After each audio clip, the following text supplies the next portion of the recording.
ఓం అస్మద్గురుభ్యో నమః. కర్కటే పూర్వపాంజన్యం తులసి కాళనోద్భవం పాండే విశ్వాంబరం గోదాం వందే శ్రీరంగనాయకం.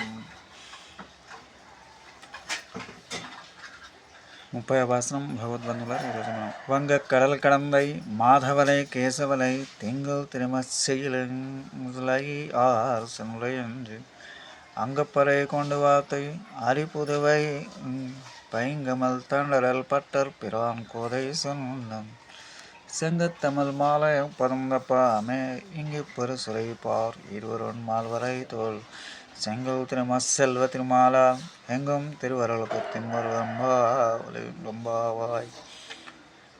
ఈనాటి పాశ్రంలో ఇంతకుముందు గోదాదేవి పాడిన పాశ్రాలు పొందిన ఫలశ్రుతి 29వ రోజున గోదాదేవి స్వామి యొక్క భోగాన్ని అనుభవించింది. బయటికి స్వామిని భర్తగా పొందాలని కోరుకుంది. కానీ మన ఆత్మకు భగవంతుడే భర్త.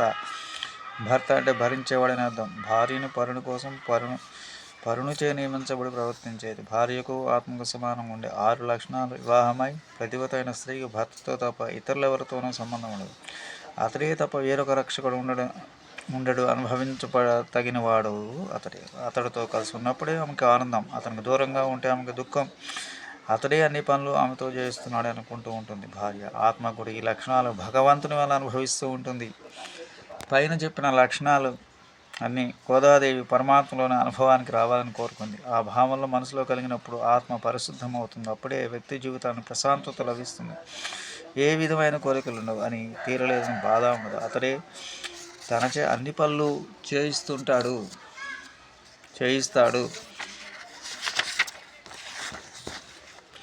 అన్న భావంతో చాలా నిబ్బరంగా ఉంటాడు. అంటే తన గురించి తానేమి ఆలోచించడు. తన భారమంతా పరమాత్మ వహిస్తాడని భరోసా ఉంటుంది. ఒకవేళ మీరు ఈ వ్రతం ఇంత కష్టపడి చేయలేకపోయినా బాధపడక్కర్లేదు. ఈ వ్రతానికి బదులు నేను చెప్పిన ఈ పాసురాలను మానకుండా ప్రతిరోజు చదివినా చాలు. వ్రతం చేసిన నేను ఏ ఫలితం పొందానో ఆ ఫలితం మీరు పొందారంటూ వ్రత ఫలితాన్ని మన కొరకే ధారపోసిన పరమ దయామయ గోదాదేవి. కేవలం తానే తన కొరకు అన్నీ అని భావించి వాడు భూమికి బరువు అవుతాడు. అతడి కోసం అతడి వస్తువు బ్రతుకుతూ సమాజం అంతటిని భగవంతు స్వరూపంగా భావించి సేవించేవాడు భూమికి ఈ లోకానికి కూడా బరువు కాడు. గోపికలు చంద్రుడి మధ్య దివ్యమైన ప్రకాశవంతమైన ముఖంలో గలవాలి. విలక్షణమైన అందమైన ఆభరణం కలవాలని ఈ రెండు మనకి కావాలి. భగవానుడే సూర్యుని చూస్తూ మన హృదయం అనే కమలం విచ్చుకుంటూ ఉండాలి. భగవదానుగ్రహంతో లభించే భక్తి జ్ఞాన వైరాగ్యాలనే ఆభరణాలు కావాలి. గోదా చేసిన వ్రతం చేస్తే మంచిది. లేదా ఆమె రాసిన పాసురాలు కనీసం మనసారా చదివితే స్వామిదయను పొందే ప్రయత్నంలో మునిగుందాం.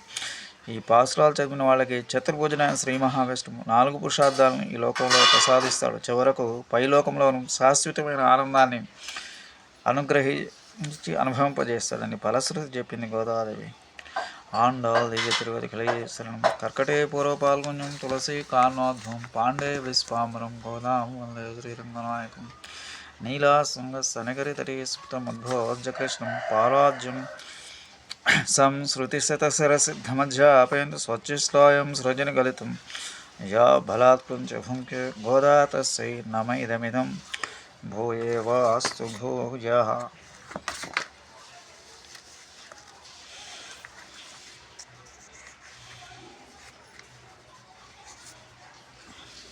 கோதை பிறந்தாவர் கோவிந்தான் வாழ்மோர் சோடிமனமாடு தோன்றுமோர் நீர் யாழ்வன் 10 வாழ்மோர் நான் மரகைகள் ஓதுமோர் வெள்ள பொத்தோர் வேதம் கனோர் பாதங்கள் தீர்க்கும் பரமடி காட்டும் வேதமான இத்துக்கும் வித்தாகும் கோதையை தமிழ் ஐயந்தும் ஐந்தனும் அறியாத மான்களை வையமும் சுப்பதுங்கும்.